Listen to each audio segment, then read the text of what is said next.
बोलती पुस्तके. ज्यांना वाचनाचा नाद त्यांना बोलती पुस्तके घाली साद. आमचं चॅनल सबस्क्राईब करा आणि सबस्क्राईब करायला इतरांनाही सांगा. झोका कथास्तू. लेखक बाबाराव मडावी लिखित कथा ओला दुष्काळ. उन्हाळ्यात नदी नालं सर्व काही आटलं. गावात पाण्याचं टँकर येऊ लागले. बाया माणसं पाण्यासाठी गयावया करू लागली. विहिरीच्या घशाला कोरड पडली. पक्षी कडक उन्हात भाजून निघू लागले. नदीचं पात्र गरम होऊ लागलं. बाया माणसं डोक्यावर हंडे डब्बे घेऊन 2 कोसावर पाण्यासाठी पायपीट करू लागली. झाडे लावा झाडे जगवाचा नारा घुमू लागला. तापलेला सूर्य सर्वांच्या अंगणावरून जाऊ लागला. पाहता पाहता जून महिना उजाडला. सर्वजण पावसाची चातकासारखी वाट पाहू लागलं. संभा आणि मैनानं वावराला पेरणीसाठी तयार करून ठेवलं. मृगाच्या पावसाची ते वाट पाहू लागलं. मैना त्याले म्हणाली, यावर्षी पेरणी साधली पाहिजे. जरा सावध राहा, गाफील राहू नका. अहो, तुम्ही त्याचीच वाट पाहत आहो महिने. पाण्याला येऊ तर दे. कसं बी येळेवर टाकतो ते तू पाहतच राहाय.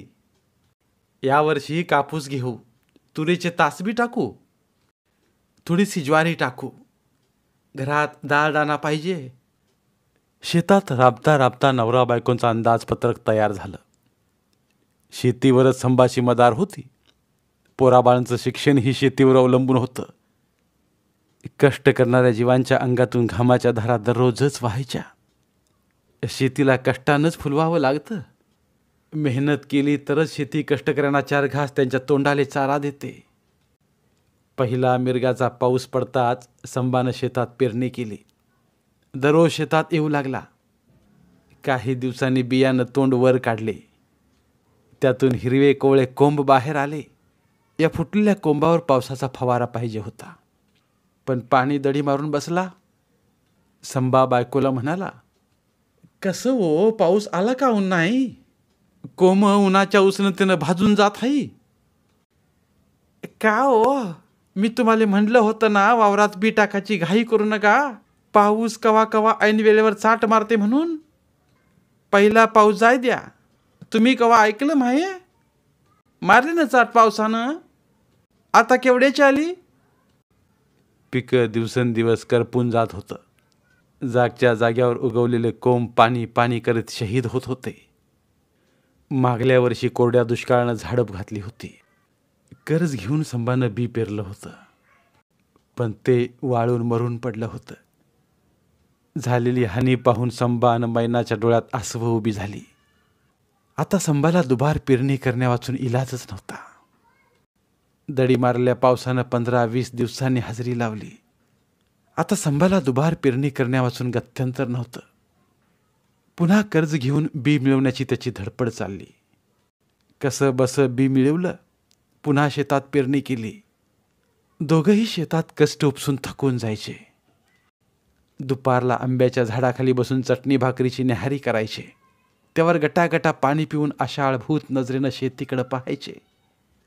संभा बैलाच्या पाठीवरून हात फिरवायचा. बैल संभाच्या अंगाला जिभेनं चाटायचा. थकलेला प्राणीही मालकावर जीव टाकायचा. त्याला बी मन आहे. मैना लगबगीनं वावर फिरायची. शेतात राबणारे बैल आणि संभा मैनाची गत बैलासारखीच. त्यांना शेतात राबणं तेवढं माहीत आहे. 2 घास पोटाचा चारा मिळवण्यासाठी चाललेली त्यांची धडपड. पुढं पावसानं चांगली सुरुवात केली. आता वावर पिकानं फुललं होतं. हिरवागार शालू पांघरल्यासारखं वावर दिसायचं. मैना लगबगीनं वावरात यायची. निंदन खुरपण करायची. संभा शेतात डवरा घालायचा. पिकाच्या बुडाला डवऱ्याची माती बळ द्यायची. पोटच्या लेकराप्रमाणे पिकांना जोपासणं सुरू होतं.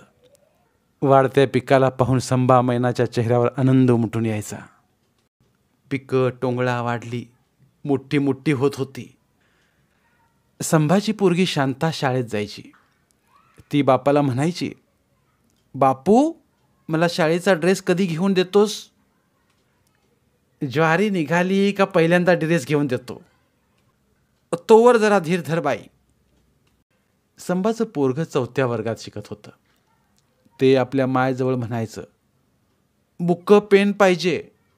माय समजावत होती, पण सुभ्या पाय आदळआपट करीत हट्ट करीत होता.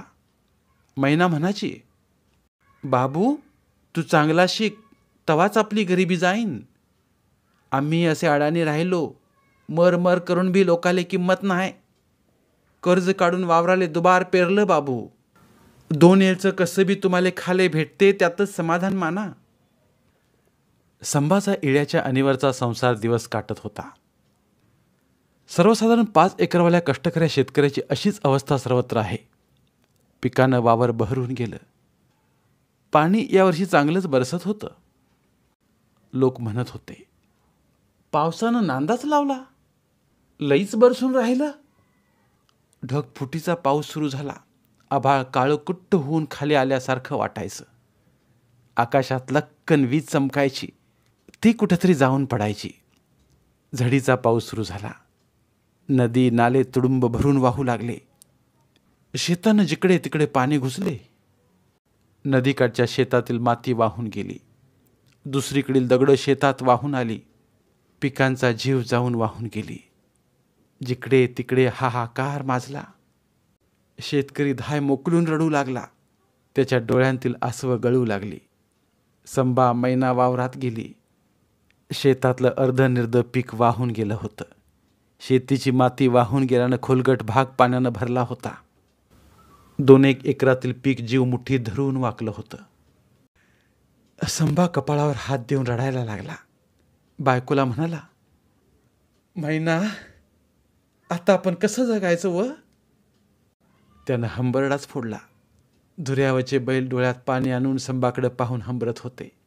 मैना फाटक्या बदरांना आसू पुसत, अरे बापरे, काय येळ आली रे गरीबावर, असं म्हणत ऊर बडवत होती.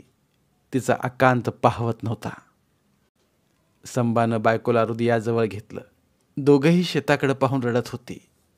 त्यांच्या अश्रूचे थेंब ओल्या शेतीच्या मातीत मिसळत होते. निसर्गाच्या अतिवृष्टीचा घाव त्यांच्या कष्टाच्या संसारावर बसला होता. त्यांना या आसमानी संकटाच्या मोहरं जाण्याशिवाय इलाज नव्हता. माणसाचं जीवन दुःखाच्या धाग्यातून विणलं जातं. दिवसामागे दिवस जात होते. हताश झालेली संभाची नजर वावराला कशी सोडणार? शेतात वाचलेल्या पिकांची संभा काळजी घेऊ लागला. यातून तरी कसा तरी पोटाला भाकरी मिळेल या आशेनं शेतात राबू लागला. सप्टेंबर उगवला. ऑक्टोबरला नुकतीच सुरुवात झाली. काही दिवसानं राहिलं सुईलं पीक हाती येईल असं शेतकऱ्यांना वाटायला लागलं. पण पावसानं तर आपला रुखच बदलला. तो काळ वेळ न पाहता कधीही यायला लागला. ऐन तोंडावर आलेल्या पिकावर आभाळ कोसळलं. टपोऱ्या पावसानं पिकं मोडून खाली पडली. पावसात ओली चिंब भिजून नाश पावली. संभा मैनाला हे पाहवत नव्हतं. त्यांचे आसू अखंड नव्हते. नासाडी झालेल्या पिकाला धरून रडत होते. आता आम्ही कसं जगावं अशी आर्त हाक त्यांच्या हृदयातून निघत होती. ओल्या दुष्काळानं वर्मी घाव घातला होता. शेतकऱ्याच्या पाठीचा कणा वाकून गेला होता. या सृष्टीच्या अन्नदात्याच्या घरातील अन्नाचा कण ओल्या दुष्काळानं गिळला होता. त्याच्यावर उपासमारीची पाळी आली होती. कर्जात बुडालेल्या अवस्थेत अजूनही तो उद्याची स्वप्न पाहत खराटा झालेल्या शेतीला सावरण्यासाठी राबत होता. या काळ्या आईला सोडण्याची त्याची हिंमतच होत नव्हती.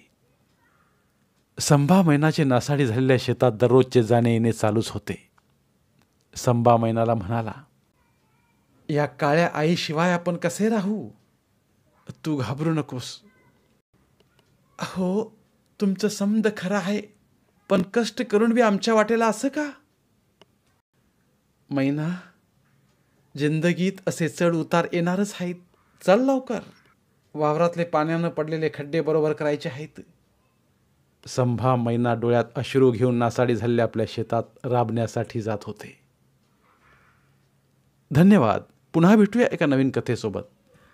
मराठीतील प्रतिभावंत लेखकांचं साहित्य, कथा, कादंबऱ्या ऐकण्यासाठी आमचं बोलती पुस्तके हे चॅनल सबस्क्राईब करा.